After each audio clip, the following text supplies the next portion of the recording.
This is Abdullah Kashmuluk, CIS 113, Database Management using SQL, and this is week 7 assignment, creating an entity relation diagram using one of these sites. I found this free sites in one of the videos that you posted.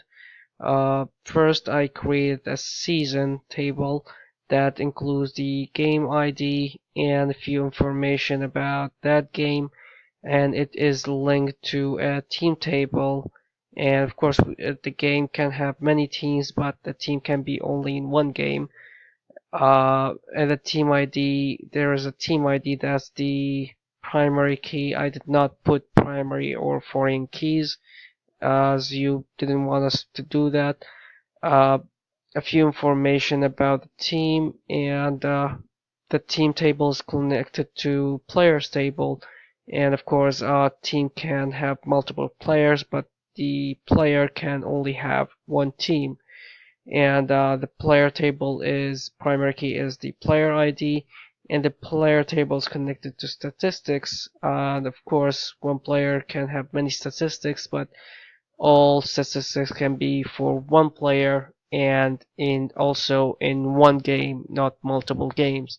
So each different game ID, each different game is going to have multiple statistics, but these statistics are all for this one game ID.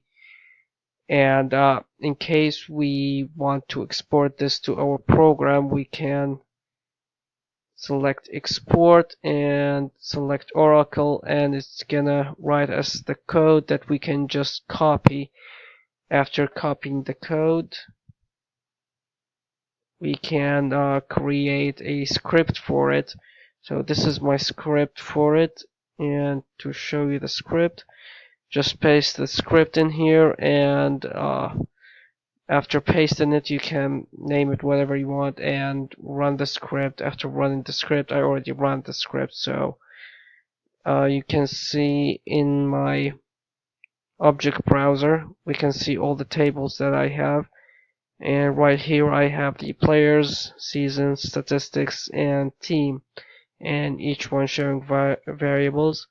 I did not put any data because I didn't know how to get the data out, or actually create player's name or anything like that, because it's in random order. And back to the diagram. So the reason why I only picked games played, wins, losses, home run, single, and I can drive other data from this data, so this is going to help me save space in my database. As an example for that, we have, for example, this command.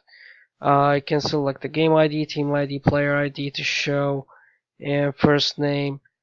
And to get the win ratio, we can drive it from the wins and the gameplays rather than having to save it on the database, which will save us space. And another example is the total bases. It's the singles, 2 times the doubles, 3 times the trebles, 4 times the home runs, and so on for the other data that can be driven from another data. It will help us to save more space on the database, and also in order to get the data right, we have to equal everything. The game ID in the statistics is going to equal the game ID in the seasons, as I saved it. So we have the player ID, the team ID, the game ID, and this will give us specific data about each player and link it all together so that when we search for it, it's going to link all the tables together and show us the data for that player.